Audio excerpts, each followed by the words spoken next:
First Magnus മഞ്ചേരിയിൽ. ഇന്നിപ്പോ എത്ര സ്ഥാപനങ്ങളായി? ഇപ്പൊ പഠിച്ചിറങ്ങുന്ന എല്ലാവർക്കും ജോലി കിട്ടാറുണ്ടോ? ശമ്പളം കിട്ടുന്ന രീതിയിൽ ഒരു പ്ലേസ്മെന്റ് ഞങ്ങൾ കൊടുത്തിരിക്കുന്നത് ഗ്യാരണ്ടി എഴുതി കൊടുക്കുകയാണ്. ഇതിലൂടെ പഠിച്ചിറങ്ങിയ ആയിരക്കണക്കിന് വിദ്യാർത്ഥികൾക്ക് തൊഴിൽ ലഭിക്കുന്നു, നിരവധി പേർ സംരംഭം തുടങ്ങുന്നു. ഇതല്ലേ നമ്മുടെ സമൂഹത്തിന് ആവശ്യം?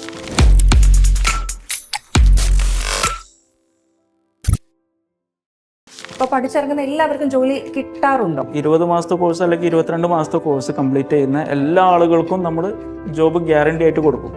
അത് കംപ്ലീറ്റ് ചെയ്യുന്ന ആർക്കും തന്നെ ജോലി കിട്ടാത്തതായിട്ട് ആരുമില്ല. സാലറി വരെ മെൻഷൻ ചെയ്തിട്ടാണ് 20,000 രൂപ മുതൽ 40,000 രൂപ വരെ മാസശമ്പളം കിട്ടുന്ന രീതിയിൽ ഒരു പ്ലേസ്മെന്റ് ഞങ്ങൾ കൊടുത്തിരിക്കുന്നത് ഗ്യാരണ്ടി എഴുതി കൊടുക്കുകയാണ്.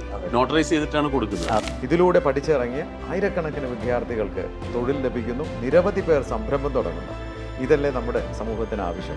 ഇന്ന് ലോകം മുഴുവൻ പോകുന്നത് സ്മാർട്ട് ഫോണിലേക്കാണ്. ആ മൊബൈൽ ഫോണില്ലാതെ ജീവിക്കാനാവില്ല, ഇന്റർനെറ്റ് ഇല്ലാതെ ജീവിക്കാനാവില്ല. നമ്മുടെ പേയ്മെന്റ് അടയ്ക്കുന്നത്, നമ്മുടെ ഇമെയിൽ കമ്മ്യൂണിക്കേഷൻ എല്ലാം അതിലേക്ക് ചുരുങ്ങി. എന്ന് വെച്ചാൽ ഒരു ബിസിനസ്, ഒരു മൊബൈൽ ഫോൺ ഉണ്ടെങ്കിൽ നമുക്ക് ബിസിനസ് ചെയ്യാം, കോടികൾ സമ്പാദിക്കാം എന്ന രീതിയിലേക്ക് വളർന്നു കഴിഞ്ഞു നമ്മുടെ സമൂഹം. അതുകൊണ്ട് തന്നെ സ്കിൽ ബേസ്ഡ് ആയിട്ടുള്ള ആൾക്കാരുടെ ആവശ്യം കൂടുതലാണ്. അതവിടെയാണ് മാഗ്നസ് പോലുള്ള സ്ഥാപനങ്ങളുടെ പ്രസക്തി.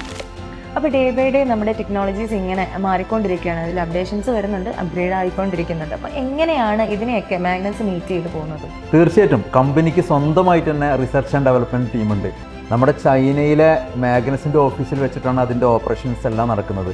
അതുകൊണ്ട് തന്നെ നമുക്ക് ഡെയിലി ടെക്നോളജിയിൽ വരുന്ന അപ്ഡേറ്റ് എല്ലാം ഇന്ത്യയിൽ കൊണ്ടുവരാൻ നമുക്ക് കഴിയുന്നുണ്ട്. അതിനനുസരിച്ചിട്ട് സിലബസിൽ മാറ്റം വരുത്താൻ നമുക്ക് കഴിയുന്നുണ്ട്.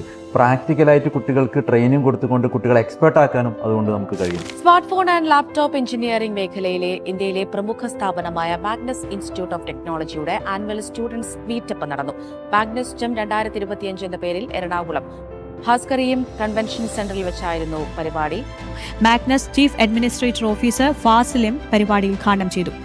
മാഗ്നസിൽ വിജയകരമായി പ്രവർത്തിച്ചു വരുന്ന റിസർച്ച് ആൻഡ് ഡെവലപ്മെന്റ് ടീമിന്റെ വിജയകരമായ 5 വർഷങ്ങൾ വിവരിച്ചുകൊണ്ടുള്ള 5 years ഓഫ് R&D സെഗ്മെന്റ് ഉദ്ഘാടനം മാഗ്നസ് ജനറൽ മാനേജർ ആഷിഖ് നിർവഹിച്ചു. Smart phone and laptop engineering രംഗത്തെ എന്ത് സംശയങ്ങൾക്കും ഉടനടി മറുപടി ലഭിക്കാനും മാഗ്നസ് വിദ്യാർത്ഥികൾക്ക് ലൈഫ് ടൈം സപ്പോർട്ട് ഉറപ്പാക്കുന്നതിനും വേണ്ടിയുള്ള മാഗ്നസ് ഫോറത്തിന്റെ launch research and development department head Shakneeth നിർവഹിച്ചു. കൂടെ മാഗ്നസിന്റെ പുതിയ ബ്രാൻഡ് അംബാസിഡറായി വിനീത് ശ്രീനിവാസിനെ പ്രഖ്യാപിക്കുകയും ചെയ്തു.